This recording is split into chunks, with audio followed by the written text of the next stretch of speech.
Oui, vous avez raison de dire que c'est effectivement la philosophie dialectique, sans que nous l'ayons voulu, sans que nous soyons des hégéliens, encore moins des marxistes commandités pour faire de la dialectique sur mesure et prête à porter. Donc c'est venu, en réalité c'est venu petit à petit, on s'est rendu compte, Michel van de Kerkhove et moi, puis moi dans d'autres livres, que notre abord naturel, si j'ose dire, des questions débouchaient très souvent sur une position dialectique. Je vais m'expliquer sur ce terme.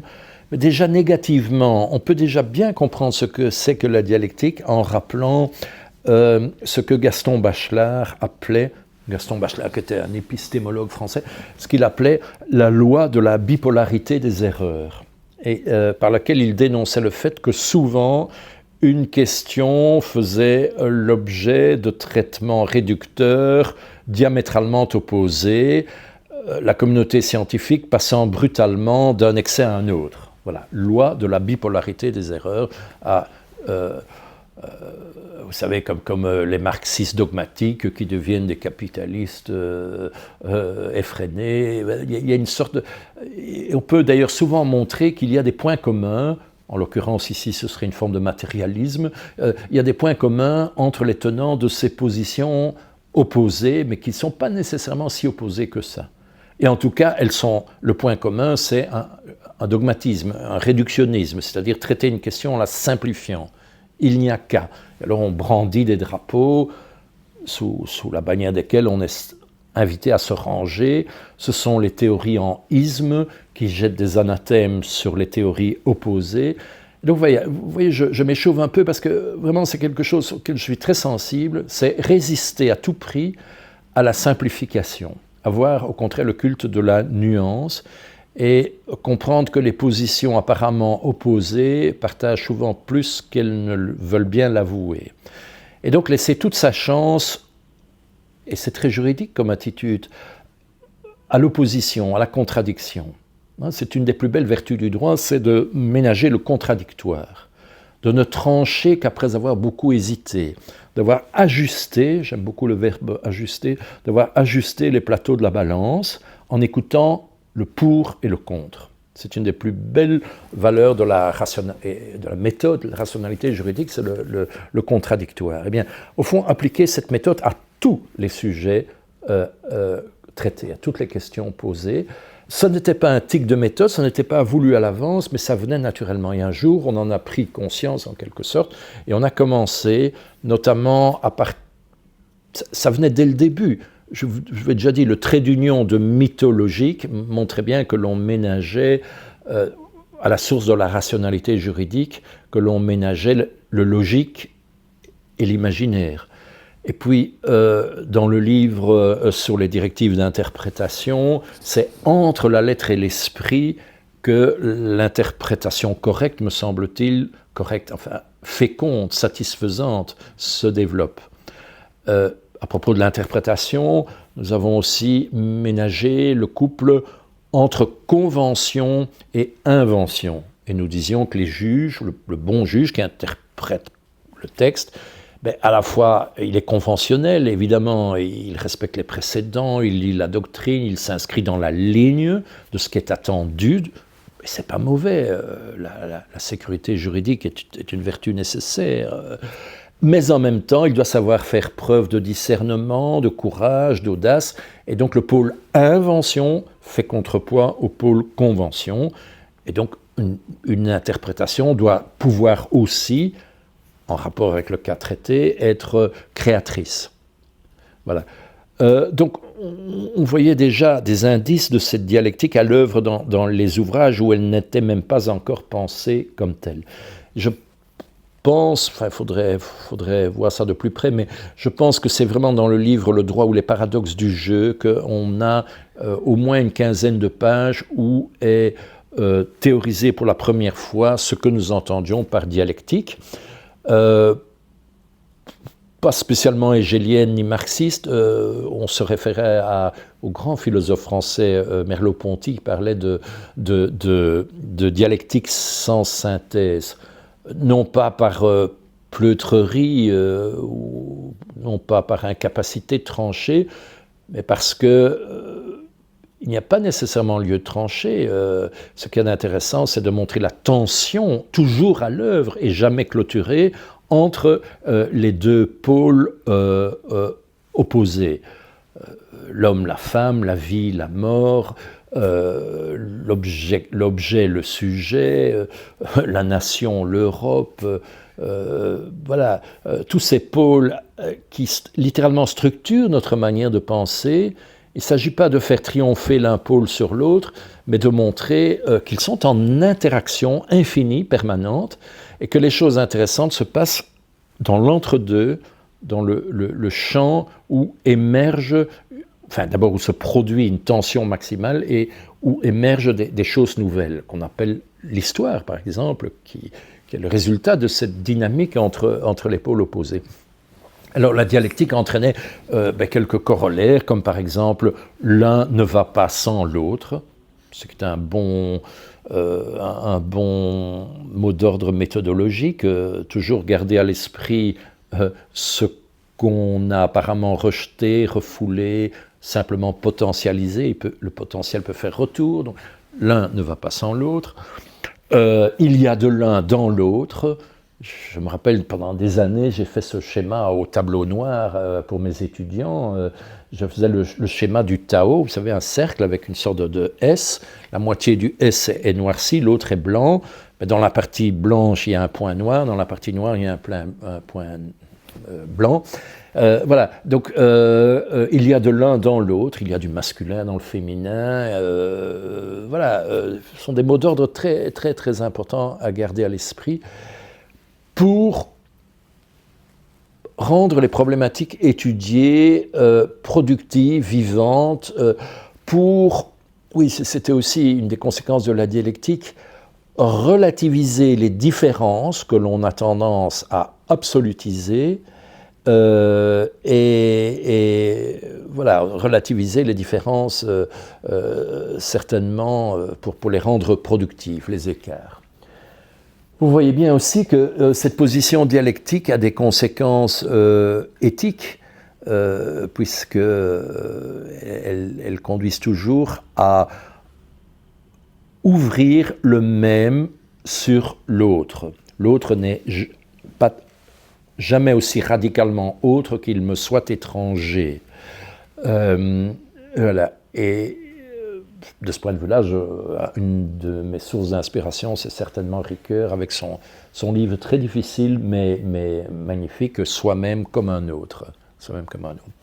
Puis vous voyez bien, là, on commence à voir les liens entre les différentes formes de pensée, mais le lien avec la traduction, notamment, voilà, cette proximité entre une langue et une autre, même si il ne s'agit pas de les identifier. Voilà.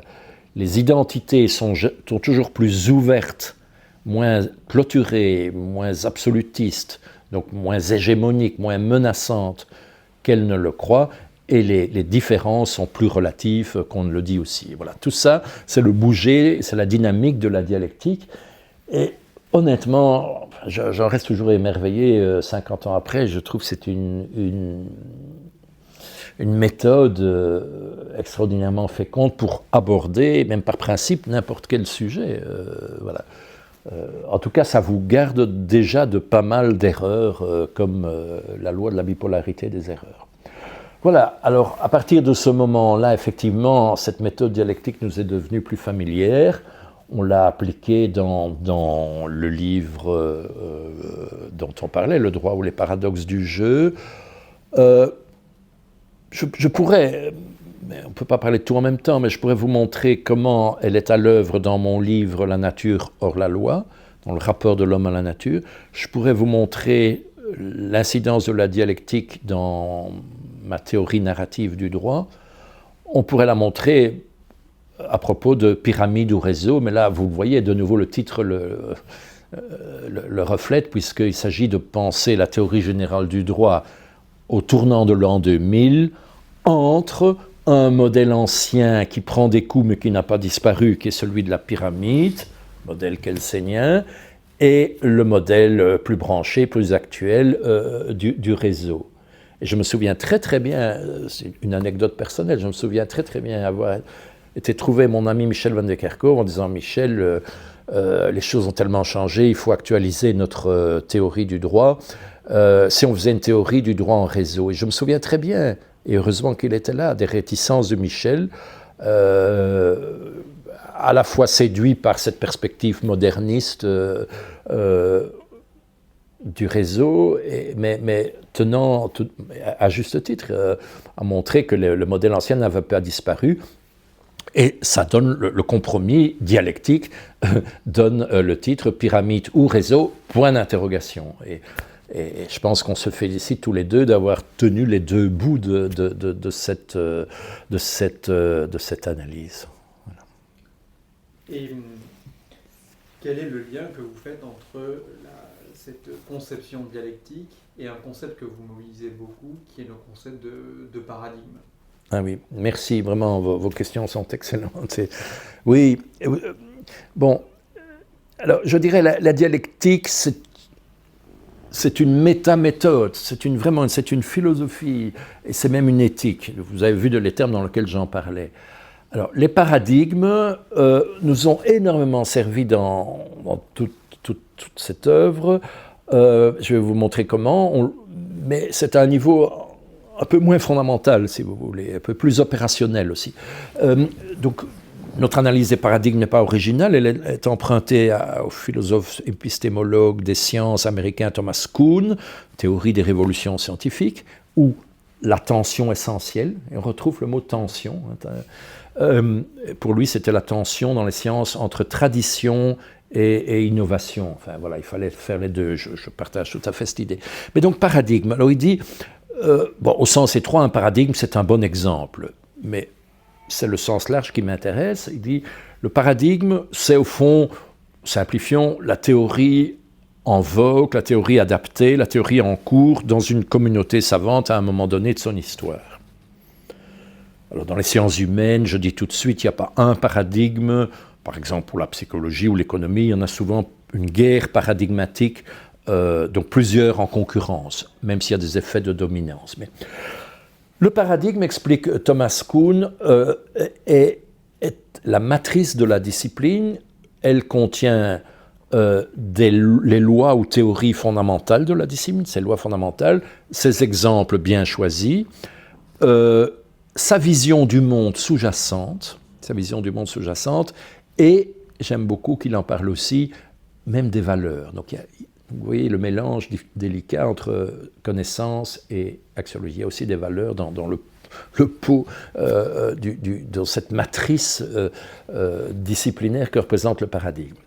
Alors je disais que le paradigme était une notion opérationnelle pour la raison suivante, c'est que il explique que dans l'histoire d'une science, une communauté partage un paradigme donné, jusqu'au moment où des anomalies se produisent. Donc des anomalies, c'est-à-dire des faits d'observation qui ne collent plus, qui ne cadrent plus avec l'explication standard en vigueur. Donc ça coince, il y a un grain de sable dans la théorie, il faut faire quelque chose, et à ce moment-là, la communauté scientifique s'agite en quelque sorte, dans tous les sens, on bricole des explications, jusqu'au moment où une théorie englobante se met en place, qui a vocation à expliquer ce qu'on savait déjà, mais aussi l'anomalie, qui prend place alors, et ce n'est plus une anomalie, dans la théorie élargie. Voilà. Alors ça, c'est très opératoire comme description. Donc il y a une révolution scientifique qui s'opère et un nouveau paradigme est admis. C'est très opératoire parce que ça nous donne un prétexte à la théorie critique du droit. Il suffisait alors de repérer les anomalies dans le positivisme juridique ou dans la dogmatique juridique classique, et il y en a plein d'exceptions, de problèmes qui ne cadrent pas avec l'explication, qui du coup devient un peu mythique, un peu falsificatrice, positiviste ou de la théorie ambiante. Et à ce moment-là, il faut se mettre au travail pour produire une théorie plus explicative. Par exemple, en droit pénal, on vous dira le droit pénal est d'interprétation stricte, et puis on peut vous montrer plein d'exemples jurisprudentiels d'élargissement, de l'interprétation, bien au-delà de la lettre du texte. Et donc, il s'agit de ne plus se contenter d'une théorie formaliste de l'interprétation. Enfin, des exemples comme ça, il y en a partout, dans toutes les branches de droit. Et donc, c'est très opératoire. Et ce qui est intéressant aussi, c'est qu'au terme de la révolution scientifique, on n'a pas infirmé complètement tout ce que disait l'ancien paradigme, simplement on a montré que c'était une théorie régionale qui n'éclairait qu'un aspect de la réalité, et on peut espérer que la théorie nouvelle, le paradigme nouveau, soit plus éclairant. Voilà, donc c'est aussi une façon plus diplomatique ou plus œcuménique de gérer les conflits entre paradigmes, de dire ça. Mais donc vous avez tout à fait raison, la notion de paradigme, on l'a très souvent utilisée dans toute une série de livres, et voilà, dans certains livres, le paradigme c'était l'idée de système, le livre sur le système juridique entre ordre et désordre, puis quelques années après, on s'est saisi du paradigme du jeu, qui n'est pas différent de celle du système, mais simplement ça éclairait les choses peut-être de façon un peu plus large. Et puis la notion de réseau, et puis je me suis servi de la notion de traduction. Aujourd'hui, je serais tenté de me servir de la notion de récit. Voilà, ce sont chaque fois des éclairages, des matrices disciplinaires, mais qui ne sont pas du tout contradictoires avec cette position philosophique fondamentale de type dialectique dont je parlais tout à l'heure. Est-ce que justement cet accord entre la position philosophique dialectique, cette utilisation, ou cette mise à nu ou mise au jour des paradigmes qui s'affrontent, qui se remplacent, est-ce que ce n'est pas une ouverture justement vers la conscience de la place de la narration sur l'existence de ces paradigmes, en fait, qui sont certes imparfaits, qui finissent par être des figures mythiques, mais qui, au fond, sont des narrations qui produisent des effets? Voilà, alors votre question là m'entraîne déjà sur le terrain du narratif. J'avoue que vous m'y faites penser, donc je n'avais jamais, en tout cas j'ai rien écrit là-dessus, et je n'ai pas théorisé le rapport entre paradigme et narration, mais c'est déjà une piste très intéressante, en effet. Dans la manière si large dont Kuhn définit le paradigme, on pourrait bien, en effet, dans ce qu'il appelait vision du monde, exemple bien choisi, exemple. Qu'est-ce que c'est qu'un exemple? Sinon un casus, nous le savons bien en droit. Des théories juridiques entières peuvent être expliquées à partir de l'arrêt Blanco ou l'arrêt machin. Nous savons bien ce que c'est, nous juristes. Nous pensons à partir de cas qui eux-mêmes sont porteurs d'une théorie, qui elles-mêmes mobilise peut-être un paradigme. Donc oui, vous m'y faites penser, il y a probablement de ça. Alors je ne veux pas aller trop vite, je ne veux pas abuser non plus d'un terme à la mode qui est le terme récit, qui est un peu galvaudé aujourd'hui. Tout est récit, donc moi qui tiens tellement à une théorie narrative du droit, je suis prudent pour ne pas faire monnaie de n'importe quoi, faire commerce de toute monnaie, voilà. Donc, mais oui, je crois en effet que dans la manière que je partage, large et humaniste dont Thomas Kuhn définit le paradigme, on peut trouver un narratif. Et c'est d'ailleurs, et ça j'ai écrit quelque chose là-dessus, quelque chose d'intéressant, on peut montrer que les grandes philosophies du droit différentes repose au départ sur un imaginaire spécifique et donc un récit. Je me contente d'un seul exemple, le contrat social. Notre état de droit moderne, tout notre droit public moderne, toute la philosophie politique de l'Europe depuis le XVIIe siècle en Europe repose sur une fable, le contrat social, l'accord de tous et de chacun, parfois l'accord de tous avec le monarque chez Hobbes, mais peu importe les variantes, c'est évidemment une fable, voilà, qui est quand même à la base d'une énorme construction théorique. Peut-être tout l'état de droit peut être pensé dans le moule de ce récit initial. Et donc, c'est en effet quelque chose d'intéressant d'étudier le narratif qui est à la base des grands paradigmes juridiques et aussi, en conséquence, la rhétorique et le style propres aux philosophes du droit. Et je tiens volontiers que même des philosophies très sèches, très sobres, peu romantiques, finissent toujours, quand on cherche bien, par reposer sur un narratif et une rhétorique. De ce point de vue-là, Descartes est un auteur intéressant, parce que Descartes, c'est tout de même le cartésianisme français, la rationalité, la méthode stricte. On n'associe pas volontiers Descartes et le romantisme, certainement pas. Mais si vous lisez, simplement lire, il suffit d'ouvrir le livre, le discours de la méthode, c'est un récit. Il raconte, il parle lui-même de fables. Et un autre exemple, c'est Platon, qui est un mythographe formidable. Platon nous raconte des histoires. Donc, c'est un beau champ d'études, pas trop difficile, et me semble-t-il fécond, d'étudier les narratifs à l'origine des grandes philosophies du droit.